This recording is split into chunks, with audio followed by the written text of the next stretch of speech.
Tonight, a Target 8 investigation is revealing that 9 months before Bradford Gille was accused of stabbing 11 people at a Walmart in Traverse City, the state's mental health system stopped treating him without explanation, despite its own final public report that showed he was still a potential danger to himself or others.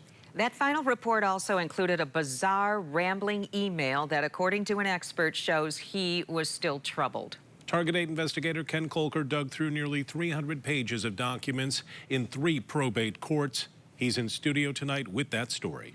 Brian and Sue, 42-year-old Bradford Gille, who has a long history of mental illness, had been treated by community mental health in 3 northern Michigan counties after pleading not guilty by reason of insanity to digging up a grave. 8 years later, the mental health system abruptly stopped treating him. Bradford Gille was on his own, and he was not well. And he should not have been lost in the system, and he was. Yeah. And it's unfortunate. Former State of Michigan Department of Mental Health Director Jim Haveman said the stabbing should not have happened. He blames the local community mental health agency that had been treating him and state laws that he says need changing. People kind of wash their hands of him. We don't know what to do with him. Somebody should have stepped in and said something's going wrong here and petitioned him. Gille's latest round of treatment started in 2016 after he spent a night digging up a grave in Petoskey, thinking his father was buried alive. Instead, it was Tammy LaPointe's father's grave.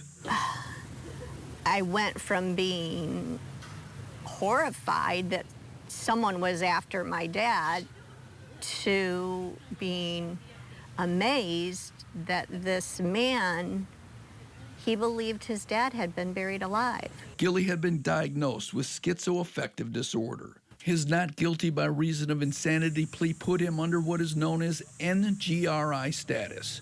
That meant a committee of psychiatrists, psychologists, and social workers appointed by the Center for Forensic Psychiatry in Saline worked with the local community mental health to oversee his care. He spent 28 months in psychiatric units before the NGRI committee placed him on a 5-year authorized leave from hospital care.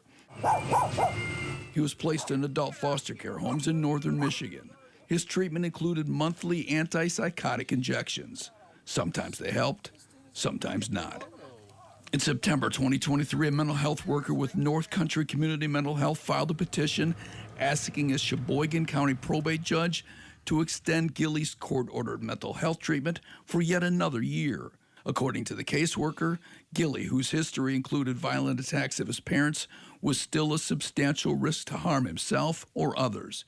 The petition ended with a troubling email Gille sent to his caseworker. He complained about Israeli cemeteries, that people who spayed and neutered their pets were mentally ill, and that his antipsychotic drugs were used as poisons to kill people during World War II. I've been incarcerated since 2016, Gille wrote. My mental health is good, so I demand that I be released now. Anybody reading this would say something's wrong here and we got to step in. The Sheboygan County probate judge did order another year of treatment. But by a year later, in October 2024, under state law, Gille was no longer under the not guilty by reason of insanity status. With no community mental health reports to indicate improvement and no new petition to continue his treatment, the same judge had no choice but to dismiss Gille's mental health case. Gille's mom said she had no idea the system had stopped treating her son. She says privacy laws kept her in the dark. He's on his own. Yeah. In October 2024. Mm-hmm. Is he capable of being on his own? No. No. My son, like many other mentally ill people, they need stability in their life, they need nutrition, and they need their medication. 3 months later, in January of this year, Petoskey police found Gille sleeping in a tent in a gazebo. Very agitated, they wrote. He had also called 911 to report that 2 children were wearing pink clothes at a McDonald's restaurant and that nobody should be dressed like that. Then on July 24th, according to police reports obtained by Target 8, Petoskey public safety officers twice encountered Gille sleeping on the sidewalk and in a park. He was wet with rain, they wrote, and smelled badly. Again, he complained that psychotropic drugs were poison. They told him to move along. That led to a court order to pick him up. But police couldn't find him. crossing circle. Multiple callers reporting white male 38. We're going getting more response. You're going to have your response to the area of Walmart and stage a report of an active assailant. Do not approach the scene without central dispatch clearing. Since quick. 2 days later, about 70 miles away in Traverse City, police say that surveillance footage shows him racing through the Walmart, stabbing 11 people. All the victims survived. Grand Traverse County Sheriff Michael Shea said he was unaware that treatment had ended so abruptly. His mental health case was closed without resolution in October 2024. 9 months later, he's at the Walmart in Traverse City. Based on what you are telling me, that appears to be concerning, right? Yeah. But again, I truly believe that we need to take a hard look at our mental health system, where we are failing, how we are failing, and figure out a way to fix it. Tammy LaPointe says she was watching TV when she saw that the man who had dug up her father's grave had been arrested for the stabbings in Traverse City. He should not have come out because he obviously was determined to be insane in the case with my dad. 9 months after this, the case is closed. He's stabbing 11 people at the Walmart. Right. It should never have happened. There's a huge breakdown in our system. And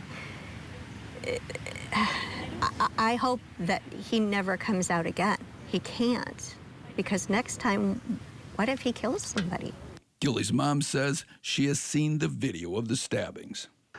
I feel so sorry for the people, but I seen my son running in fear. I did. I saw him running from his life. From his life.